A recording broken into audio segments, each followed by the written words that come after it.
This is VOCM Open Line. Call now to get in the queue. 709-273-5211 or 1-888-590-8626. The views and opinions expressed on this program are not necessarily those of this station. The biggest conversation in Newfoundland and Labrador starts now. Here's your host, Brian Callahan. Let's go right to line number 2, and Noreen, you're on the air. Yes, good morning. Good morning. I'm phoning about those electric scooters. There you go, carrying on from yesterday's conversation. Go right ahead. Yeah, like, for instance, they don't have to wear, this person didn't have no helmet on. It was an 11-year-old girl. She actually ran into my daughter's car on the bumper and split it. Now, they don't have to have no insurance on those bikes or anything, and so far as I'm concerned, they should have to carry insurance. They should have to have a license for a certain age to be able to drive those things, for the ride on them. My daughter's in there now, and, like, they can't afford to go and replace a whole bumper on her car because it's split. There's paint tore off the bumper and everything. She called the police and everything. She was more worried about that little girl than she was about anything else. And she had her granddaughter in the car with her. She called the police and everything. They came, they looked at the surveillance tapes, and they went to her, and they said to her, this was not your fault. It was the child's fault. So if the parents don't pay for the damage and that, she's got to use her deductible from her own insurance and then pay the difference to have that fixed. Now, do you like that kind of stuff? No one likes that kind of stuff. Noreen, where and when did this happen? I'm trying to think, that Tuesday of last week. So a week ago today. And so yeah, what is and actually, you carried the story on your site. Okay, I know the one you're talking about now. It's hard to keep track because I'm hearing them, before it was kind of, I won't say hush-hush, but it wasn't talked about as much because it's just still such an emerging issue that we're trying to deal with and trying to legislate and trying to get straight and trying to get parents' heads around this and how easily something like what happened in your situation can happen. What is the condition of the little girl, by the way?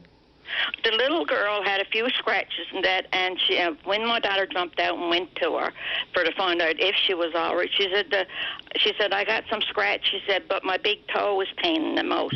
Well, let's just hope that's all. So she, I mean, my God, it could be fatal. These could be fatal every time. Yeah, my daughter was really happy and everything that she was okay, but she was so shaken up from what happened that she actually had to get someone to come and bring her and her granddaughter home and get someone from her husband's work, because she was just after dropping him off at work, and to bring her car home. That's how shaken she was from it. I don't blame her. I mean, look, this can happen in a blink of an eye, and the repercussions, imagine. I mean, even if it's not your fault, the fact, if anything more serious like that happens, and they're happening, it is happening, and I'm hearing it more and more and more from people who don't necessarily want to call the show, but the incidents are piling up. And the province has said they're on it. Cities, Mount Pearl and St. John's, are pushing the provincial government for something, anything in the highway traffic act regarding e-scooters, because technically they're just treated as unauthorized motor vehicles. And if you're on a public road or a sidewalk or a trail, there is a risk of fine in the highway traffic. Not that a fine is the issue here. We just need education, and we need awareness to how easily this can go from a bad tow to a death, to a fatality. Well, she was lucky that my daughter is such a cautious driver, because, like, when she learned how to drive, I said, no, always watch what you're doing, take your time, make sure it's safe. So she was lucky that my daughter was only just starting to move, and she thought the little girl was going to stop. And instead of stopping, she sped up, right? Yeah. And the scooter that she was on was a nice ways away from the car. Like, if she had hit her broadside, like where the doors and it was to, that little girl wouldn't have got off so good as she did. Did she have a helmet on, by the way? No. Yeah, no helmet, no nothing, no padding, no nothing, just... Nothing. Yep. Nothing. And, like, the parents, where are they? When I was growing up, before I was even allowed to get just a regular bicycle, a banana seat bicycle, my father made sure that I knew the rules of the road and the hand signals and everything else. And this was back years ago now, and I lived in St. John's at that time. But before I was allowed to have that regular bicycle, he made sure that I had everything I needed. Yeah, for some parents, it just they look at the law and the rules, and they don't necessarily think beyond that. It's like, okay, are we following everything? Well, it's all so murky right now that nobody really has anything straightforward that they can point to. The common sense should kick in, at least a helmet, and you have a chat with them about where they are and not on roads. But I mean, they're not just zooming around the parks, even when they are zooming around the parks.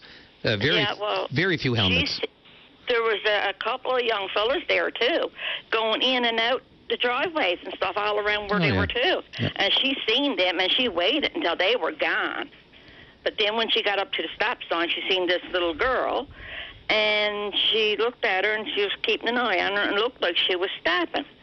So then my daughter started to ease out into the intersection, and she spun up and hit the side on the front of the bumper. And Noreen, you know as well as I do, the mind of an adult when they're driving a vehicle with the years of experience of what could potentially happen, as opposed to a 10 or a 9-year-old child who has the implications of they're not thinking about a collision. They're not thinking about that.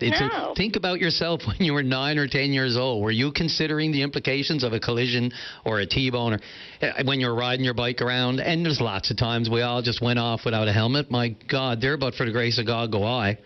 The spills I've had over the years, and there's no way I was thinking that way. So you're 1,000% right. This falls to the parents to get it in the brain, in the psyche, at the earliest possible age that anything could happen. And if it comes down to showing examples of what can happen to someone when they get hit even, or pointing to the news stories or whatever you got to do to get it in your kid's head, because we know they're sponges. So whatever we do, they're probably going to do eventually. I couldn't actually believe the damage was done on her car because I came in St. John's the next day, right? Yeah. And was the next day? No. That would have been last Wednesday I'm then. trying to remember now because I had an appointment in there on Wednesday. Okay, no. Yep. It happened on Monday. I came in on Tuesday, and I looked at her car. I said, my good God. I said, there's a wonder. I said that she wouldn't really hurt. I'm still shocked. That was done. Any collision like that, just a bad toe. And the other thing is, and this is a much smaller thing, you talk about a bumper. Any collision, with a car in the front bumper or anything, that may be the cosmetic damage, but inside, it changes everything in your engine, changes everything on the alignment. It can. For the front of your car, makes it less dangerous. Yeah. A far less important aspect of it, of course, than the child's safety. But just as, people think, the bumper and the paint, but any collisions like those, if they change your alignment, then you're in for bigger problems down the road with your car. But yes, and she had, like I said, she had her granddaughter in the back seat with her. And they had to throw away that car seat because they said once you're involved in an accident with a car seat in it, it got to go. Yeah, they say, it depends. Another thing, and that wasn't a cheap one. Every incident's different, I guess, but and the severity. Thank goodness this one was not. No, but the police told her, yes, it had to go. Yeah. Right, because where it was, because the constable was and everything. But anyway, she phoned her insurance. She asked her insurance what she could do. They told her to get a hold to the police to get her case number because it's closed out and get the information and everything. Then go to them and see if they were going to pay for it with cash to get it fixed or if they were insurance, if they had insurance to pay for it or if they was going to try to fix it at all for her.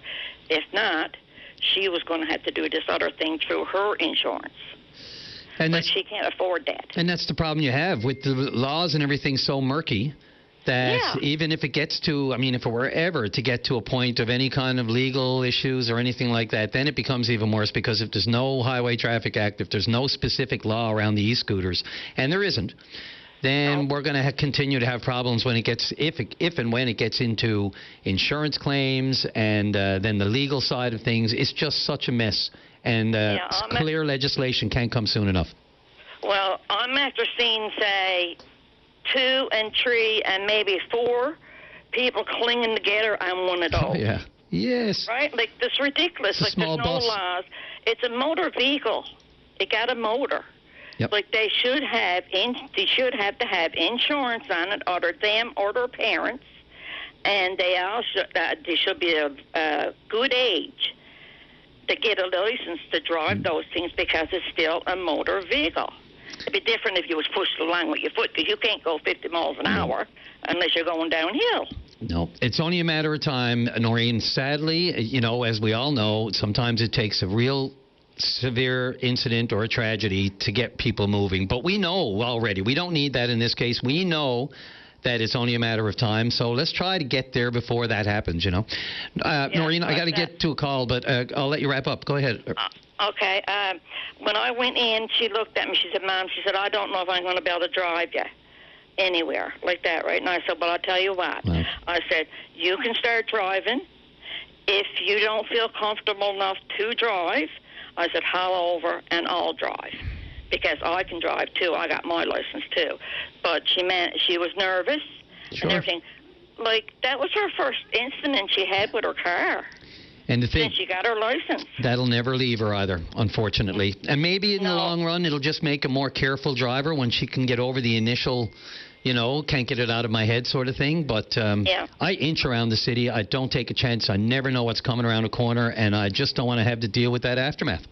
Yeah, I know. I'll tell you about it. Try being driving in Marystown. Oh, well, yeah, especially if you got a story. Yeah, wait till the Canning Bridge is back.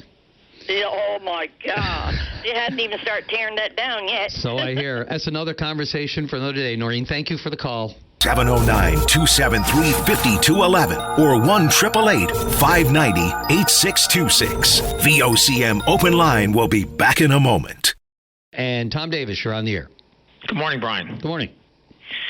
So I want to start by just kind of double emphasizing you did a great job this morning on the fires that have been all over our city, and I think you nailed it really, really firmly. But I just want to pass along our appreciation to both the residents who've been reporting, because obviously we're getting the reports, and so just encourage people and thank them for taking the time and also be paying attention and just asking people to keep that vigilance.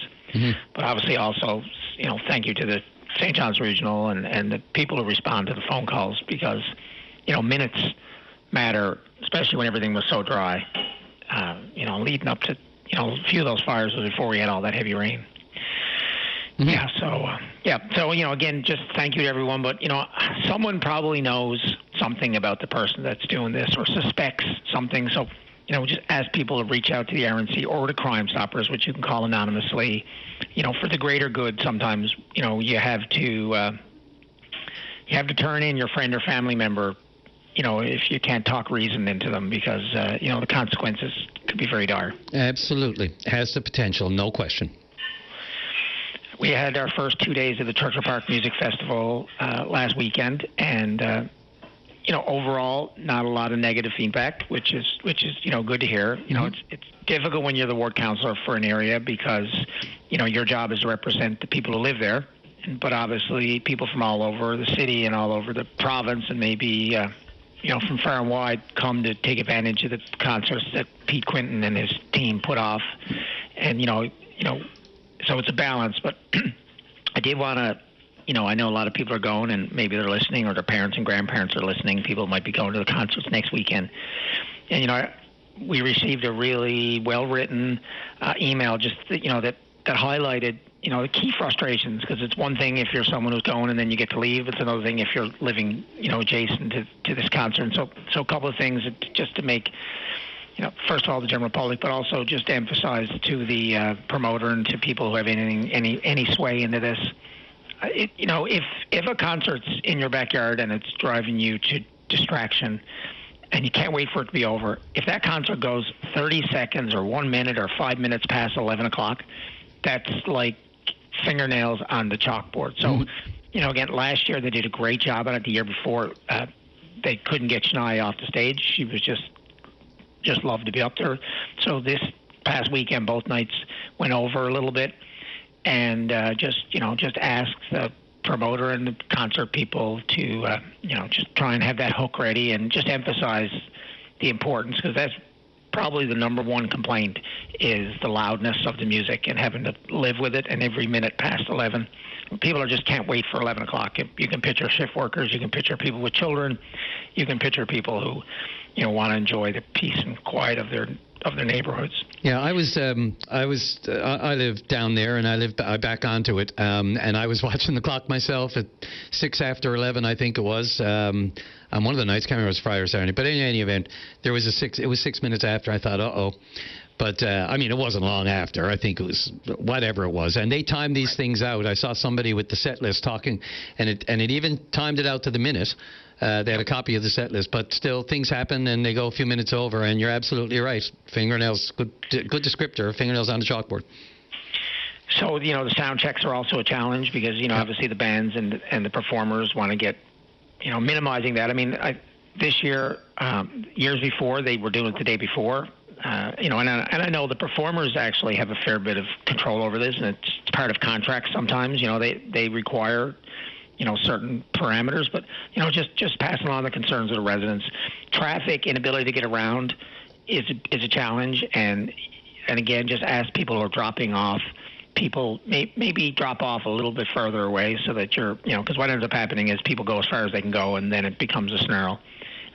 There's people turning around in people's driveways. Just being conscious of that, and the garbage strewn around. Like, just take your garbage with you, and vomiting and urination in people's yards, obviously that's totally unacceptable. We know people aren't really that rational when they're doing this kind of stuff, but just asking people to be respectful and just be kind, because sometimes residents end up having interactions with these concert goers, and the concert goers aren't kind, where they swear on them or whatever else. So a little bit of respect for the neighborhood, it'll minimize the pain as much as possible. Agreed. Absolutely. What's on the agenda of council today? Nothing, actually, because during the summertime, the committee, is the skip week, isn't it? Yeah, right. Gets deferred. That's right. I have a meeting at 10 o'clock to attend. One thing I only learned this week, which is amazing given my focus on garbage and recycling and the environment and everything, is that a lot of people struggle with recycling because they have no place to put it. And then we also struggle because it's such a windy city that when people put their bags out, they blow around. Well, I only learned last week that you can actually have a plastic bin or a metal bin or whatever kind of bin you want, and you can just call 311 or email access, and we'll send you out a sticker. And you can actually use a bin, and our staff will reach into the bin and take out the recycling. So for people who are looking for a place to store it in between, I realize you'll have to buy your own container. But, what a great thing, because we have bi-weekly garbage recycling collections, which means people are looking at it for a couple of weeks, and some people don't have a lot of space for it. Mm-hmm. But if you have a bin, you can keep it outside, and you just need one of these stickers. And so I encourage people. I thought that was I couldn't believe I had never heard of it. But anyway, so just so people know, it's a great option, and encourage people to do it. Fair enough. And look, I don't mean to harp on this. I mentioned it to you last week, and I didn't hear anything after. But did you get an update on the landmark sign after? I know it's not people screaming at the radio, but it's just a little thing in the back of my head that the silence is deafening. I'm just wondering what happened. Well, I will tell you that it was supposed to be up temporarily, but there's a challenge with the contractor. So that part I can tell you. So staff are working diligently to try and do something. And so, I will tell you that we're on it. And I had forgotten we'd had discussions about it earlier in the spring. So there was a plan, but unfortunately outside the control of staff. And hopefully there will be an update soon, Brian. Well, that's news. So they have a location? I can't talk about any more than that, Brian. You asked me the question, and I did investigate it a little bit, but more to come. But just to let you know that it's on the go. Not something I can share just because of the nature of the conversation. Well, it's more secrecy than the MOU. All right. I guess so. I didn't think it'd be that big a deal, but just because, it was a big deal last year, and now you're telling me, and I appreciate it. I'm not holding you accountable for it. I'm just saying the silence is really strange on it. It sounds like there is a location then that's been chosen, but this is all in the contractor's hands now. So I don't know. I think this is not the second coming or anything. I think if that's the case and there is movement, I think, something official update would be nice just to know what happened with it, because it cost a bit of money and it's just sitting in storage. So there you go. You got it. Okay, Tom Davis, thanks a lot for calling. Appreciate it. Okay, take care. Take care. This is VOCM Open Line on the VOCM Big Land FM radio network. Must go to line number 2. And John, you're on the air. Good morning, Brian. Morning. I'd like to speak about Doug Ford. Surely. Go right ahead. I'd like to nominate him for Prime Minister. Who wants that job these days? Well, to me, all Kearney does is crumble underneath Trump. And we need somebody like Ford to stand up for us. And as for the trade representative and negotiator for CUSMA down in Washington right now, Dominic Eubank, we all know what he done when he was Minister of Fisheries. He took away fish quotas here in Newfoundland and gave them to his cousin up in New Brunswick or Nova Scotia. So to me, that's not trustworthy. Yeah, that's not even a practice that's limited to that minister or other ministers. That's been a policy of the federal government over the years to trade off. No pun intended. Yes, I know. The last 3 or 4 fisheries ministers we had done the same thing. Yep, in exchange for. And, to your point, Doug Ford not pulling any punches. If these tariffs proceed, Canada should respond tariff for tariff, dollar for dollar. And it's hard to disagree, because if we go the other way, then all that's been worked on has been lost. I just see, I think Carney's just had to, really no choice, because you got to walk such a eggshell track with Trump. Whether or not you offend him, it could depend. I mean, wildfire smoke. But in any event, I think Carney's been kind of forced to follow a bit more of a diplomatic course, while internationally, trying to, for some time, depending on where the trade talks were going, and now we see that they're not going great, and they're not going in the direction of an actual new CUSMA or anything like that. It just seems like, we're just going to have to expand the foreign effort for foreign trade, for other markets, because the next 2 years are going to be just like this. Every time something comes up, it could just be something out of spite. It might not even be any kind of legitimate retaliatory tariff like they're calling. I mean, they keep saying that we keep this is in response to Canada's retaliatory tariffs. Well, this was started by the United States. So that was, it's one thing to retaliate, but you're retaliating against your own initial policy that we're oh my God, it's enough to. Sorry, John, go ahead. Yeah, but do you know that Trump's tariffs are not going to apply to oil, potash, or auto parts? They will to some of those, not fish. Oil. Yeah, sorry. These particular, the new 50% do apply, will apply. They target cars, dairy, alcohol, industrial goods. The only saving grace for right now is there's a 30-day window again. And who knows what could happen with that. I mean, there may not even be a 30-day window. What do you believe, right? It depends on what you believe that comes out of the president's mouth. And Yep. To me, I just assume trust Putin or the Chinese premier as they do with Trump, because Trump don't know from one day to the next which side of the bed he's going to get out on. Fair enough, and there are those who would hope he wouldn't get out of bed at all.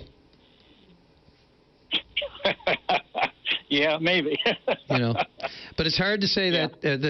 I'm always wary of talking about trust of someone like Putin, great KGB guy that he was, especially when you think about the Ukrainians that may be listening to this program, or people who are in that country right now.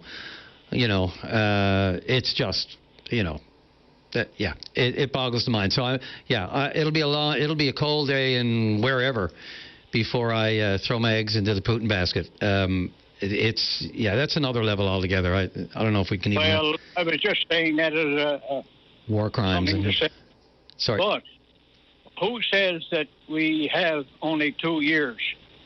Could Trump run for another term? Well, we pontificated on that a little bit yesterday, or at least I did. Just once you look at the midterms and his talk about there are signs and posters and evidence of Trump 2028 out there somewhere. So I don't know how much stock you can put in it. I mean, the likelihood of changing constitutions and that sort of thing. What do you put past the president of the United States at this point? Not much.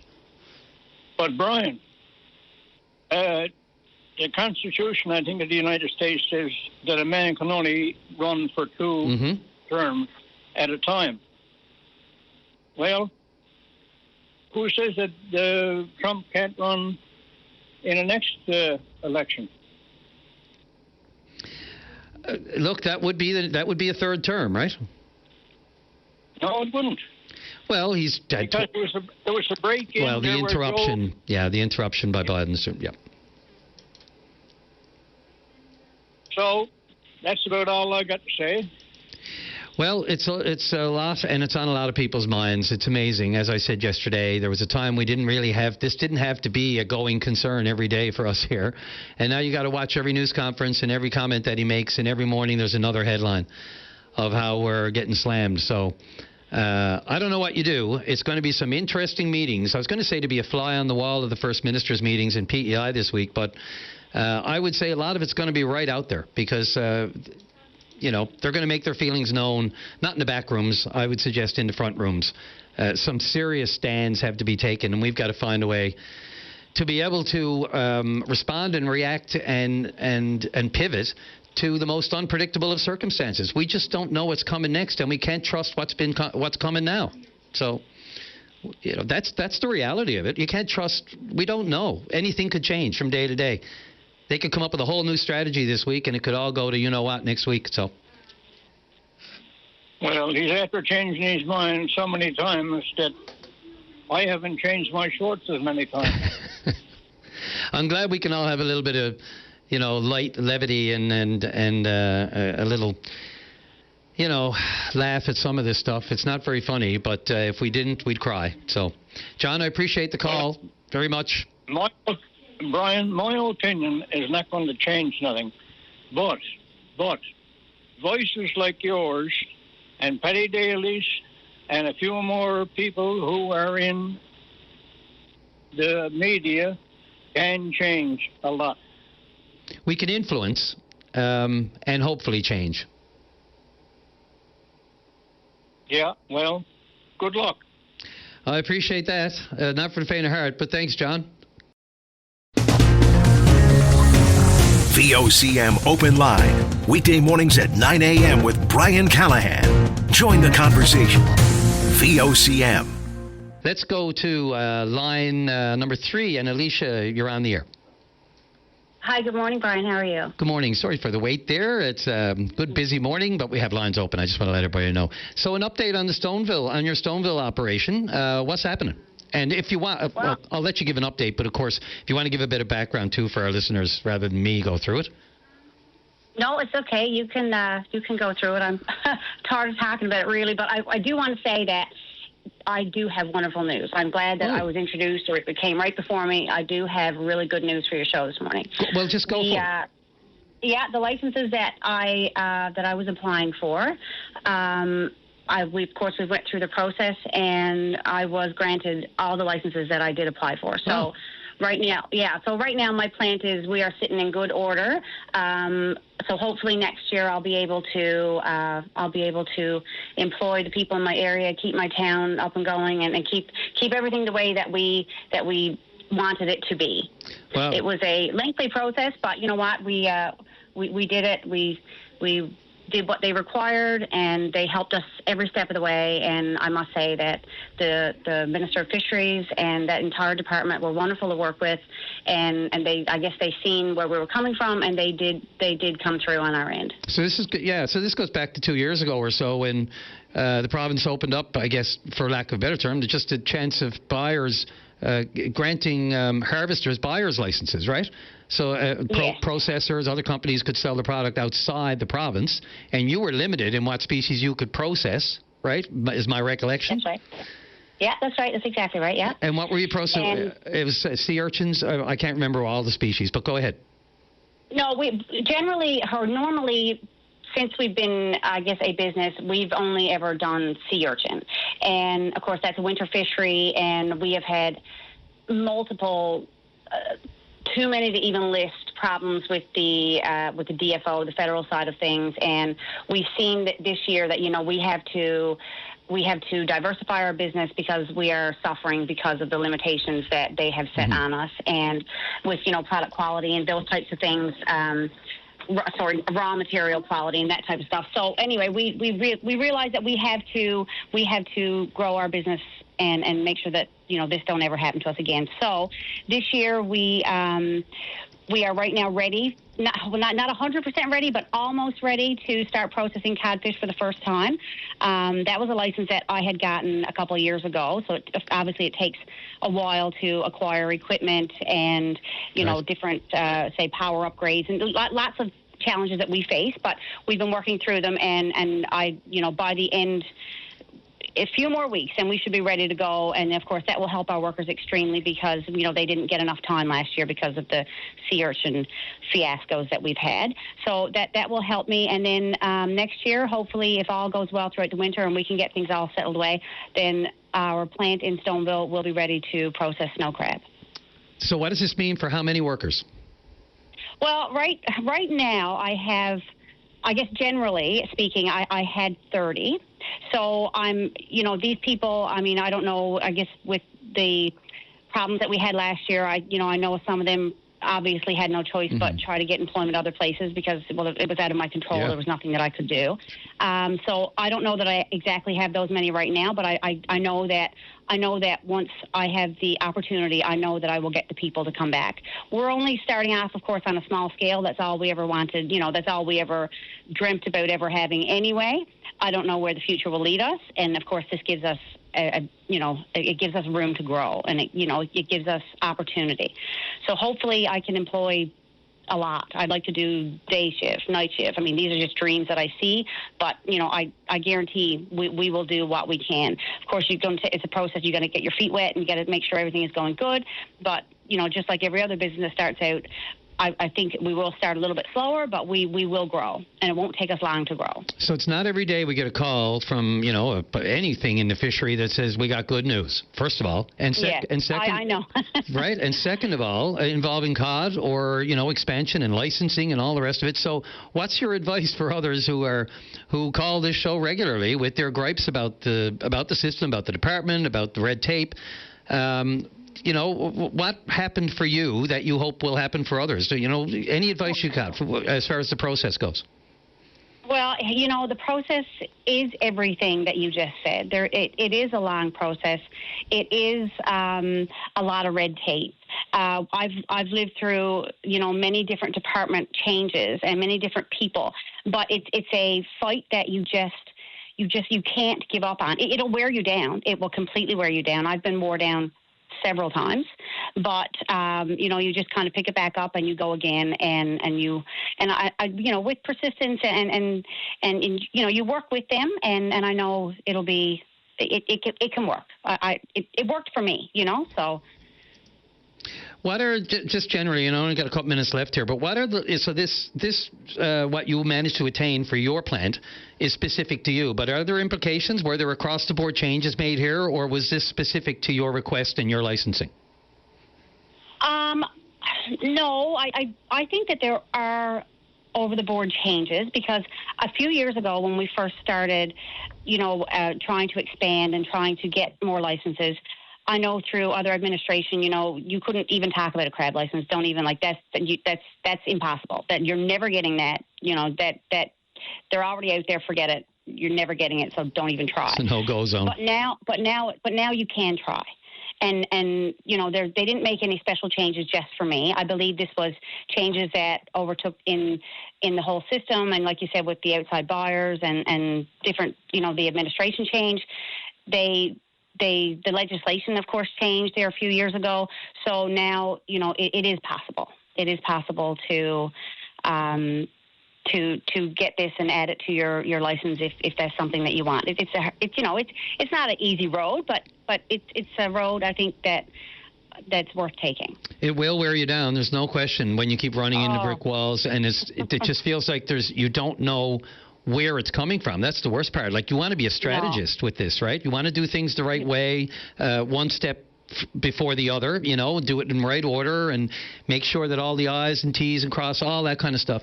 But when none of that works and it makes no sense to you and there's no communication and you don't understand what you have to do, that's a different kettle of fish, pun intended, altogether. So good on you. Yeah, absolutely. And this is something that I think that personally I will give credit where credit is due. This is something that I know that people hear my voice and they hear me say on the radio, like I would be the voice to the company, but really this is myself and my husband, and we don't have an administrative team or marketing teams or sales teams. We don't have it. It's just the two of us. Yep. And I think that without him several times, I probably would have just thrown this way because it's been a lot. Too much for one person.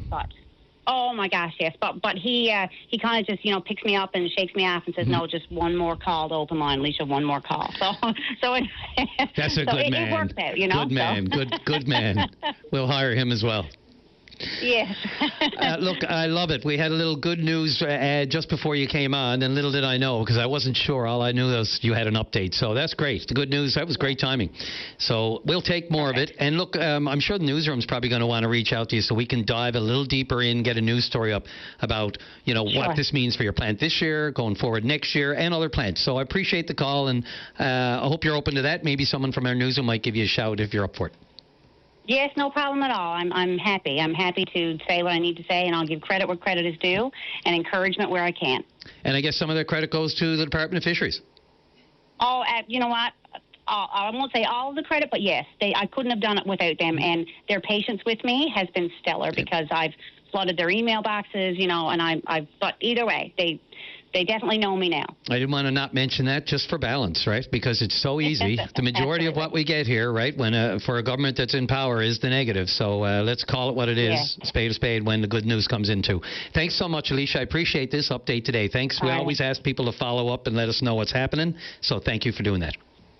Oh, you're very, very welcome. And they can reach out to me anytime. Good luck. Thank you. Thanks a lot. Brian Callahan hosts Open Line. The biggest conversation in Newfoundland and Labrador happens weekday mornings at 9 on VOCM. Let's go to line number 1. And Jennifer, you're on the air. Hi there. Good morning. How are you?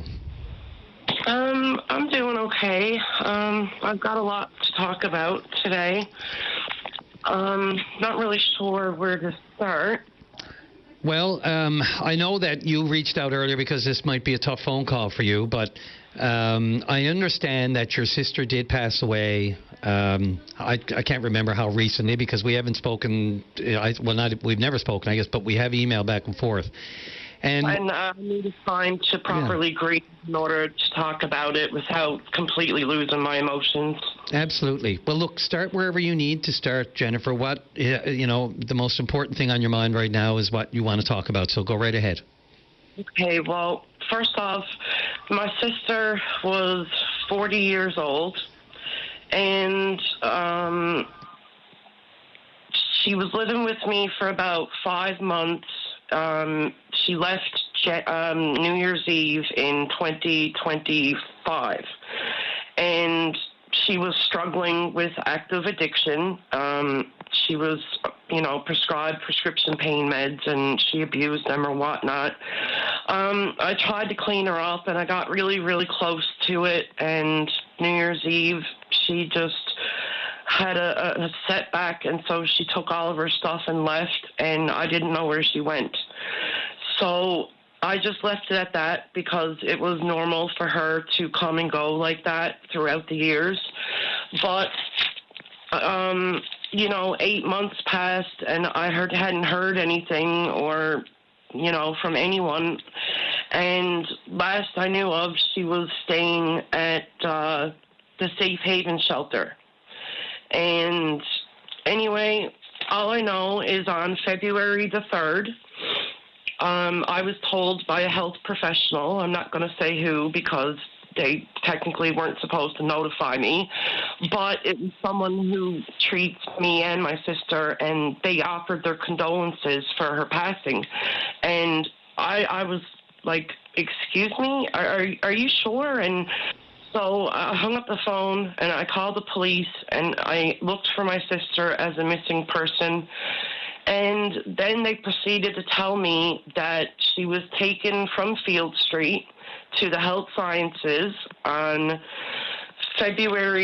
November the 28th, she was taken to the hospital for shortness of breath and chest pains. She was registered there at approximately 10:30 a.m. She was put in a bed in a room, I'm guessing, or maybe a room with other beds and curtains. However, at 4:30 p.m., she was discovered deceased in her bed. They didn't know what happened, and they threw her in a freezer and left her there for 3 months. And when I called on February the 3rd looking for her, they said, yeah, we have her. She's in the freezer. She's in, cold storage since November the 28th, and we haven't been able to find a next of kin. Now, I was given Sergeant Daw from Major Crimes when I was called the police. He got on the line, and he said he was in charge of locating her next of kin and trying to clue up the investigation. Where it was a sudden death at the hospital, it automatically went to Major Crimes. So what I don't understand is how Major Crimes, with all the resources that Sergeant Daw had at his ability, could not find a local woman's family or children who lived here, born here, raised here, and was left in a freezer for 3 months. And so she died November the 28th, and I couldn't get her out of the freezer until February the 13th. Her funeral was February the 13th of 2026, but she died November 2025. So 3 months there without you knowing, and you only found out by accident or just through a conversation with the other person, that she had actually passed away. Pardon? Sorry, sir. What information did the RNC have about her, if any, to be able to contact next of kin? Are you familiar? Was there any ID or anything like that, or any connection to you or another address, or did they just leave it the way it was because they had no direct connection? Or I'm trying to fill in the gaps here.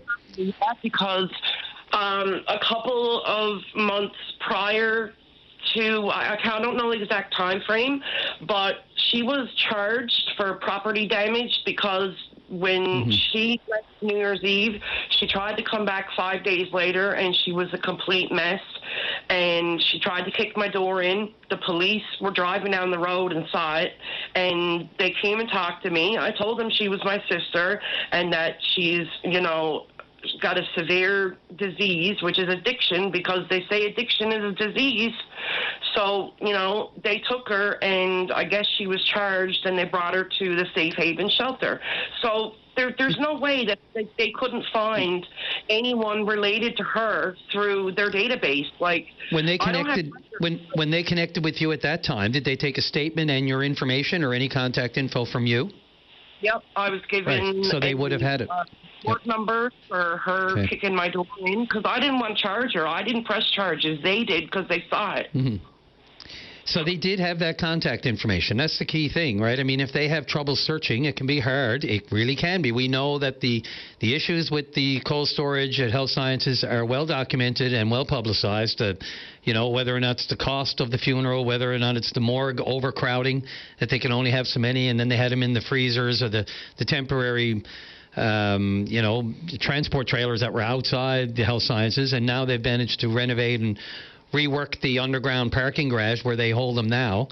But I'm not trying to throw allegations out there. No, absolutely, yeah. Sorry. For a 40-year-old woman to die suddenly in her bed and they didn't know why, to throw her in a freezer and give the file to Major Crimes, and you're telling me Major Crimes in Newfoundland couldn't find her next of kin? I mean, if she was a terrorist, they would have found all of her siblings real quick. Yeah, there's some language here, such as, I know you mentioned throwing her in a freezer a couple of times. Look, I know this is difficult. I cannot imagine that's a fact. I'm not going to try to pretend I know exactly what you're going through. But I just would suggest that, it's kind of the language, the pejorative language where threw her in a freezer. I know you're angry and I know you're upset and the grieving is still real. But unless you physically saw them throw her somewhere, okay.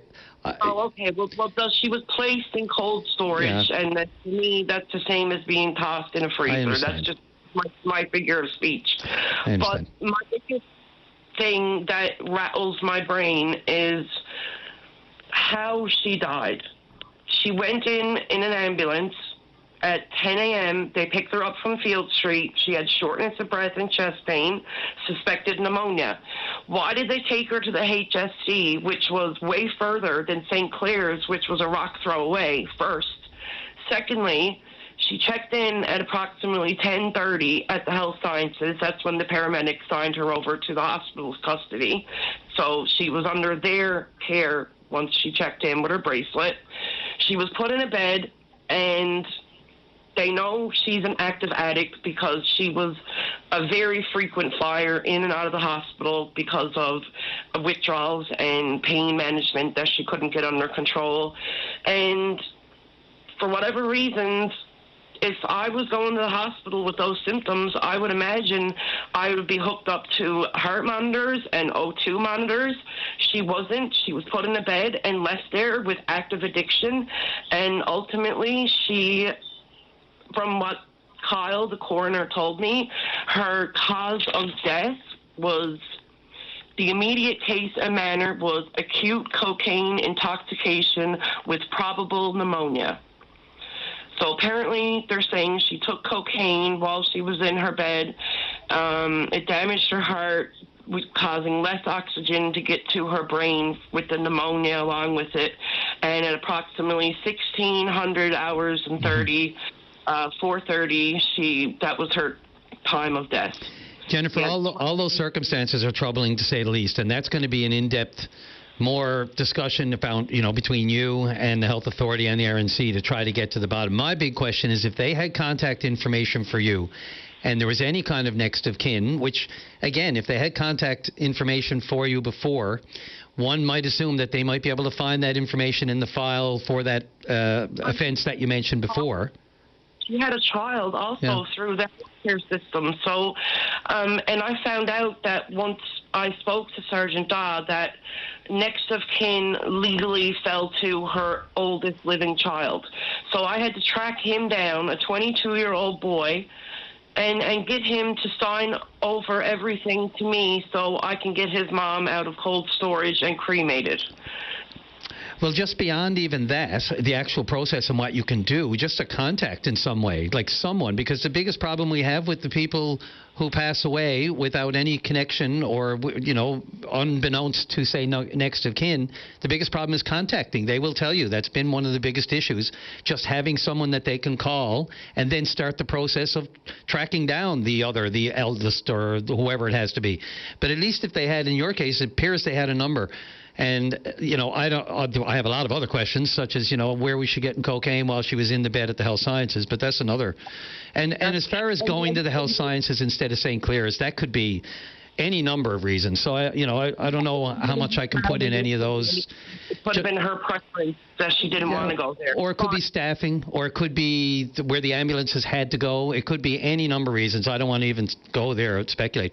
The biggest thing that jumps out to me here is it seems like they had contact, at least with you, someone who was a relative, in a police file, that a little bit of work would have been able to find, and at least so you would have known where she was. So it wasn't 3 months of this. Well, what's also bothering me the most, sir, is that after, all this happened, she didn't check into the hospital butt naked. When the coroner signed her body over to Carl's funeral home, they said anything that she checked in with at the hospital would be given to them. I wasn't given a single thing. I wasn't even allowed to view her. I don't even know if she's really dead. They gave me a bag of ashes in a Ziploc baggie with her name on it in pen. Not even the sneakers on her feet, nothing. This is absolutely horrendous. Jennifer, I don't know what else to say. It should not, a human shouldn't be treated like, and the human's relatives shouldn't be treated like this. It's a no-brainer. It shouldn't, it mustn't. there are so many in our last name in this province.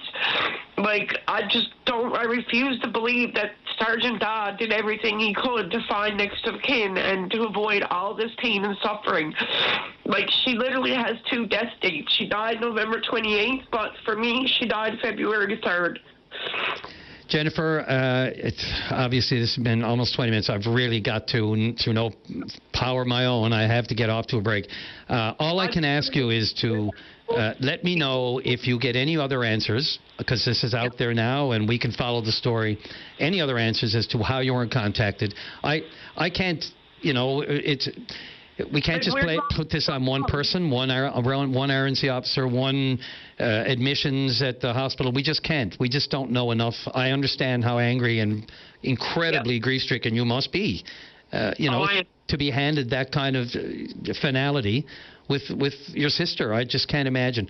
But only because I have to move on, I just wonder if you can possibly let us know if you get anywhere with the RNC or anywhere with the healthcare system. I will, and if I do, I will touch in and give you guys an update. But for now, I'm just going to keep trying to heal. I appreciate you sharing this today on the program. It's again, you're not by any means alone. We've heard these stories before. The grief that comes with not knowing that someone passed away, then finding out the way you did, and then finding out the circumstances, but not until months later. It's unacceptable. Thank you, Thank you, Jennifer. Good luck. Thank you so much. Have a good day. You too. Take care. This is the best of VOCM Open Line. Welcome to the program. On line number 1, my friend Carla Pilgrim. Good morning, Carla. How are you? Good morning, Brian. I'm okay. How are you? I'm pretty good. How was your weekend? Oh, my God. It's unreal. First, I have to say, I sound like garbage because I'm sick. Oh, my God. Well, I appreciate you doing this. Yeah. We won't keep you long, but as people... I'm not, As people I may have know... energy to talk. Just so people know that you had a moment on stage on Saturday. Tell us all about it. Oh, my goodness. Yeah. Opening slot for Amanda Marshall, Elle King, and the Chicks Saturday night at Churchill Park. What a rush. I played a lot of shows and a lot of big shows, but this is definitely topped them all for sure. The crowd that came out for the early set was incredible, and thank God, because you never know. But the weather and everything lined up. It was a Saturday. No one had to work. Most people didn't have to work. So it was the perfect storm for a wicked set. Did you take time to smell the roses? I mean, you're standing there in that stage. There's thousands literally out in front of you. You think of the effort that local promoter, like a guy like Pete Quinton, puts into this to give people like yourself and local artists also an opportunity to experience that massive outdoor concert feeling. How do you prepare? I mean, I know I do a little bit of what you do sometimes on the side, as you know. And, you got to get your head into the right headspace for a gig like that, So what goes through your mind before you took that stage on Saturday? Well, I wasn't. People kept saying, "Oh my goodness, you must be nervous," and I guess there's different kinds of nerves, but I didn't have the scary nerves. Yeah. I had the excited, anticipating. There was the longest week of life. Friday felt like it was 2 weeks long, but the prep was just the same as any other show, really. I mean, we put together a tight set, I thought, and my band, I mean, I've played with them 100 times. I had Terry singing backup for me, Terry Lanetti, who's, not only an amazing powerhouse singer, but she's also a comfort for me because I've been performing with her on stage for years. So I put a few things in place like that to make sure my level of comfort was there. And I was just, to be honest with you, Brian, I was just like over the moon, excited. I could not wait to perform on that stage, and I knew that it was going to go by so fast. And I made sure that I was very aware of taking a second, and my heart was pumping out of my body before I went on stage. But I got partway through the first song, and I looked out and I saw so many people. It was unreal. It was like the life and times. I looked at it and I saw people from my childhood, from my school years, from my college years, the jobs that I've had, the friend groups. It was just everybody. It was like my whole life flashed before my eyes, and I just settled in, and I was like, they're here. They showed up, and I just took my time. I didn't feel rushed, and it was just calm. I felt such a sense of calm and support and love coming back at me. It was incredible. How do you pick a set list? How did I pick the set list? Yeah, how do you pick your first one, and how do you pick your last one? Well, the first one I chose, I did a lot of original material, which is what you want to do, what I wanted to do anyway on a platform like that. But, it only made sense to me to come out swinging with the song that most people recognize, which is Princess Charming. So I started out with that, and I threw in a few covers that people have been requesting and asking me to sing for years and years and years. And so with that combination, I was pretty confident that, people were going to be, because I've been around a long time, but not a lot of people know my original material. So I sprinkled in some covers because I also wanted people to sing along and be entertained, So it's a fine balance, isn't it? It is a fine balance, but I think it went well. Like, I went over the set a bunch of times. I have people that I trust and confide in, and it was a tight set, and I think it worked really well. Somebody did ask me, and I won't keep you much longer, but whether you met the chicks, and if you didn't, how come? And I know you're rubbing shoulders, but was that something that was on the list, or how big an issue was that for you? And Well, it was not really an issue. I mean, it was, of course, you always hope. The hope is always there. But it's like I was saying to people before they, people were just assuming that. I said, well, it's not necessarily an assumption, because everybody is different and everybody got different things on the go. So I said I wasn't sure if I was going to meet them or not. And, of course, I didn't get to meet them. But I really think that they didn't know that there was people looking to meet them. I think it didn't get any further than their agent and their team, right? That's what it seemed like to me. And everything that I've heard of the people that did work with them, their runners and their wardrobe and all of those people, I mean, they were amazing. So I don't think it was their decision. I think it was stopped before it even got to them. And now, in hindsight, I'm glad I didn't, because I'm sick. And who knows the repercussions? Exactly. It's one thing for me to be sick. I got to sing a song at a wedding on the weekend, but they're off to Boston. They had to check in at Boston 2 a.m. In the morning as soon as they left. And I mean, they're on tour, and then there's thousands and thousands and thousands of people relying on them being healthy. So.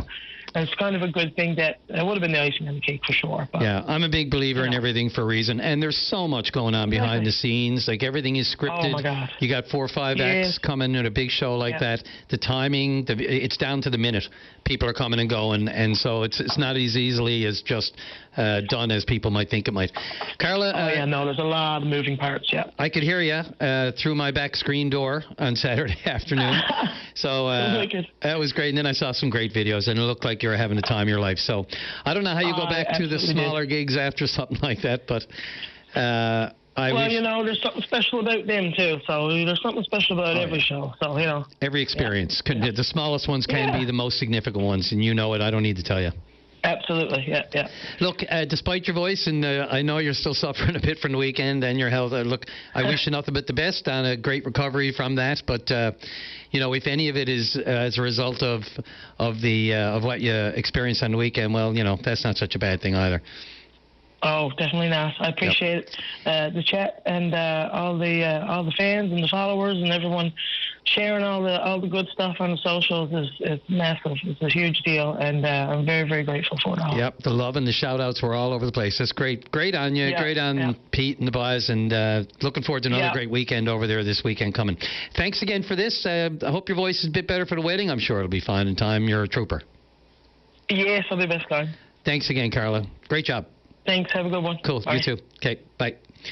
This is the best of VOCM Open Line with Brian Callahan. Let's go to line number 2, and Merv Wiseman, you're on the air.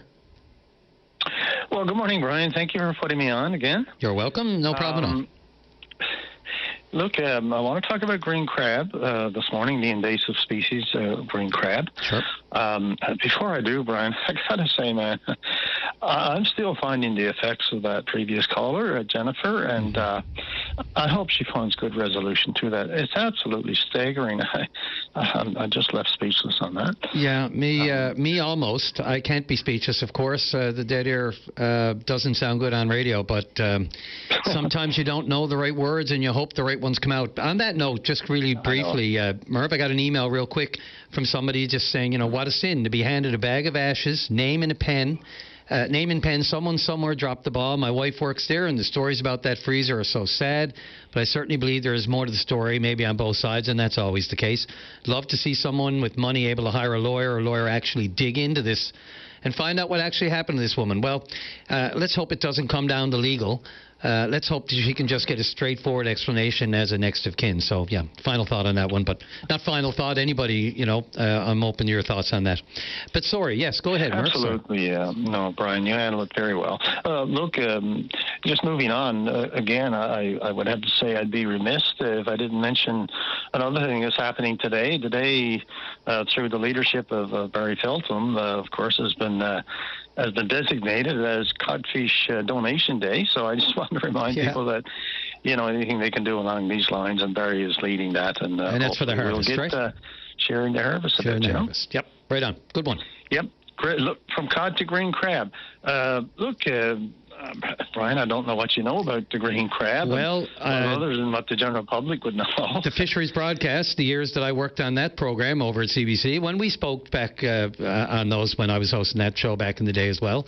And I remember doing several stories on the invasive green crab, especially around Notre Dame Bay and those areas, and what could be done. And then there were industries that were floated, especially in PEI and other places, to try to make it some kind of a business venture.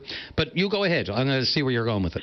Yes, indeed. Yes. Well, actually, it was the broadcast that broke that story nationally, not just locally. 15, 20 years ago. Jane 80 was involved at that. Yeah, it's been a long time. And in fact, the whole thing originated in my community, my own community of North Harbour. When Jane was out there, she did her investigative work at Jane 80, that was at the time the reporter. Neighbors growing up, by the way. With it. We were. Yeah? Yep, right next to each other. We were 2 minutes away from each other, our houses in the West End. Oh, really? Yeah. Oh, well, it's a small world. It is. But a fabulous job that was done. And, of course, it became a national story. It was, it's an invasive species. Well, look, I've been up to my neck in it as well. There's been a collaboration between myself, my operation in North Harbour, and the Marine Institute, Memorial University, the Marine Institute, and the FFAW. And essentially what happens very quickly is, because I want to get down really to the core of why I'm calling on this issue today, and what happens basically is that there's a federal government, a DFO a grant, if you will, that's been allocated, funding allocated to the Marine Institute to conduct research. We're coming to the end. This is the last year of a 5-year program. Essentially what happens is that the collaboration then starts with the FFAW, where they designate harvesters, 7 or 8 harvesters each year, to catch the green crab in Placentia Bay.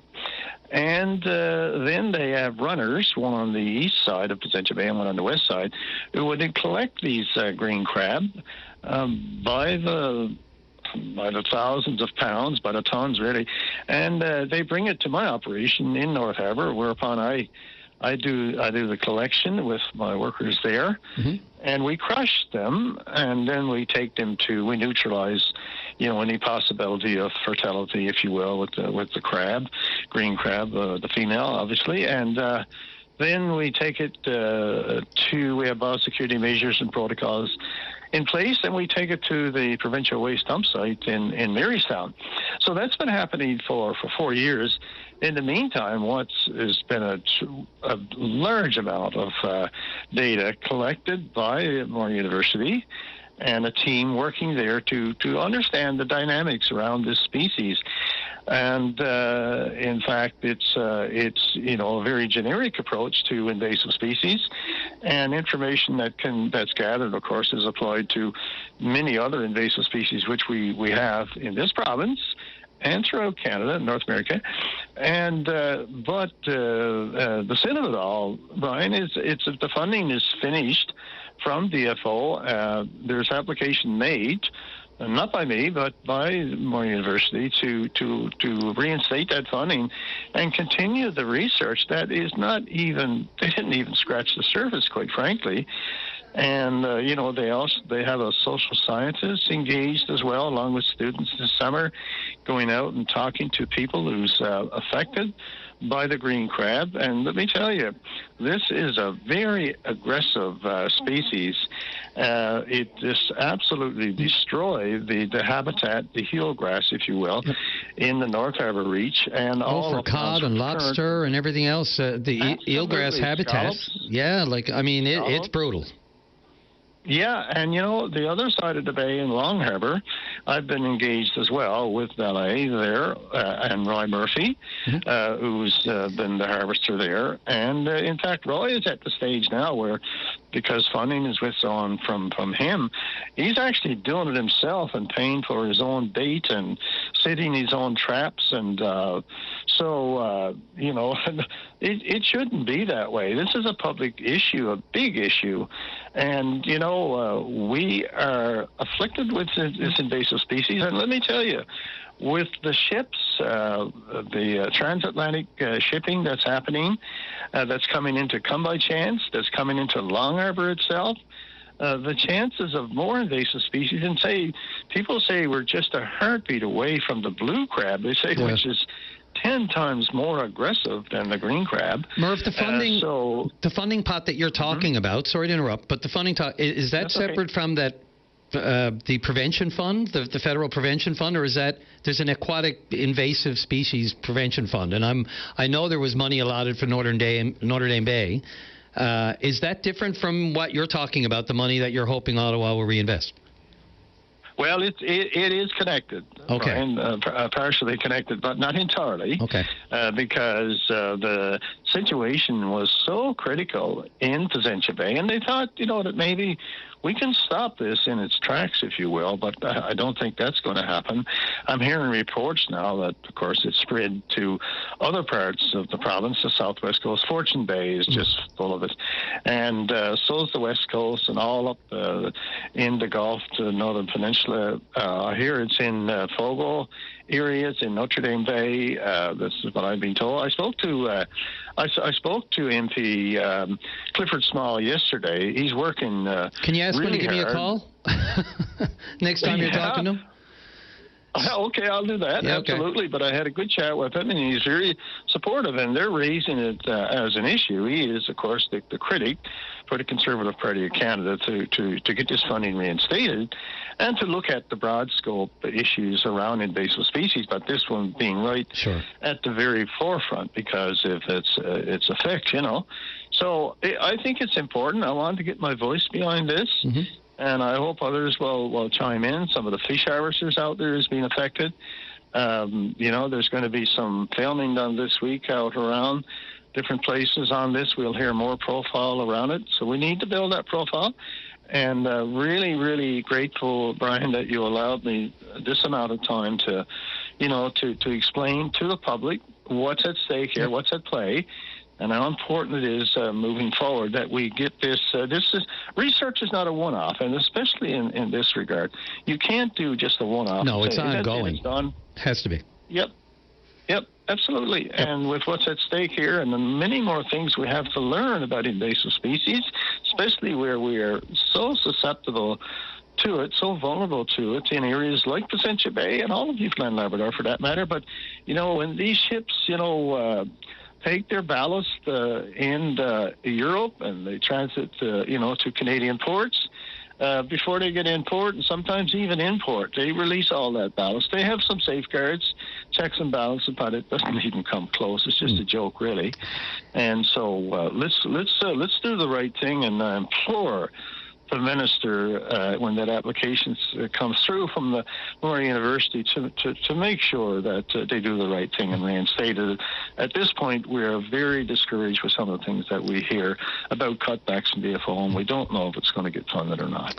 Loud and clear, Merv. Appreciate it. I'm well past the break, and I got the Lieutenant Governor in the queue waiting, so I better get going, hey? My goodness, yes, indeed. Thank you so much. Royalty calls. Look, I appreciate the call.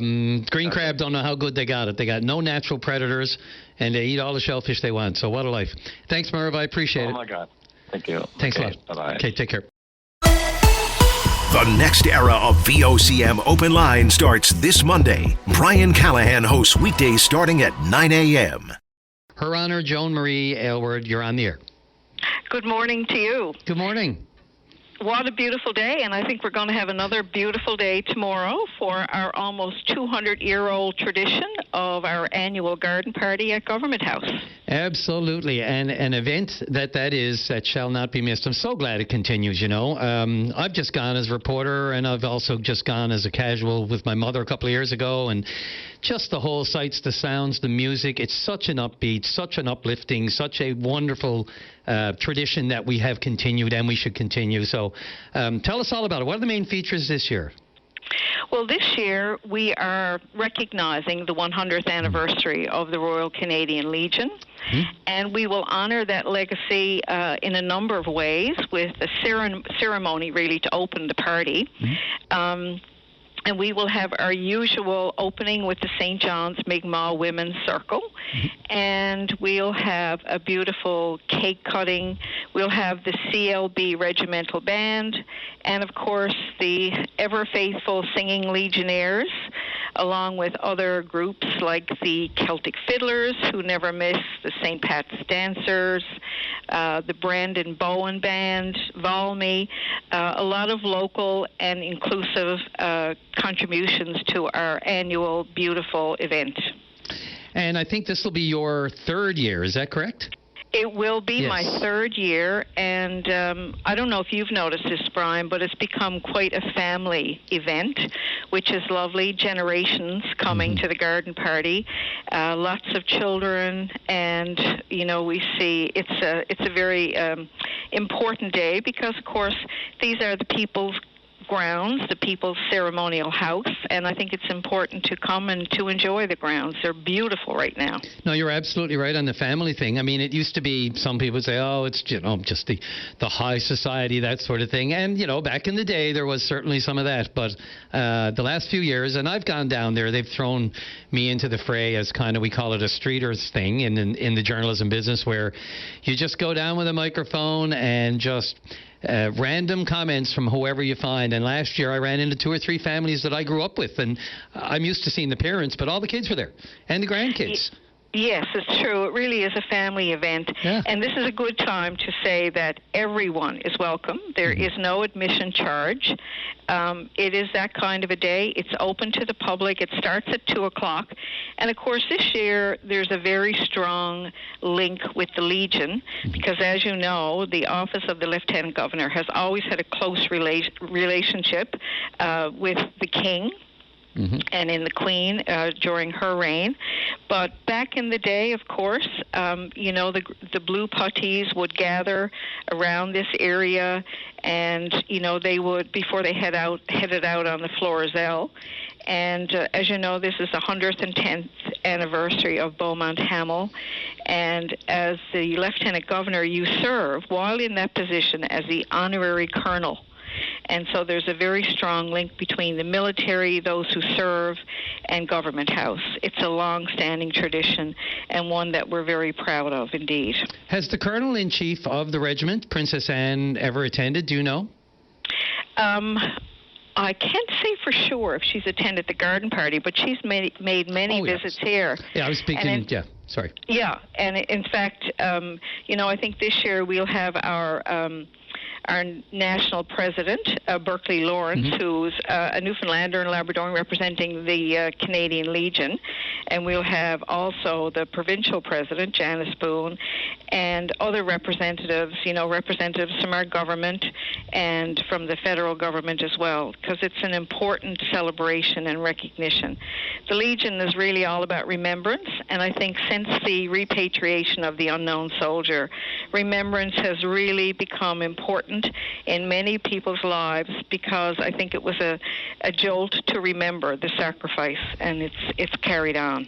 And it's a jolt to visit Beaumont Hamel.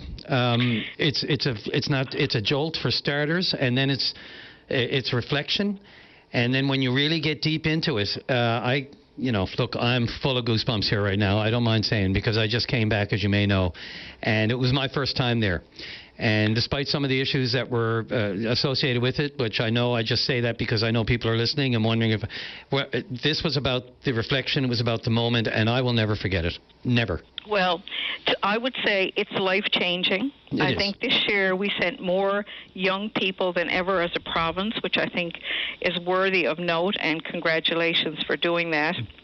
We had Shalloway there performing, and they certainly are the pride of our province. And for us, when we went during the repatriation, I always remember this, and I'll never ever hear the Ode to Newfoundland in the same way again, because standing in Beaumont Hamel, facing the caribou, and with the danger tree behind you, with a young man from Conception Bay North singing the Ode to Newfoundland.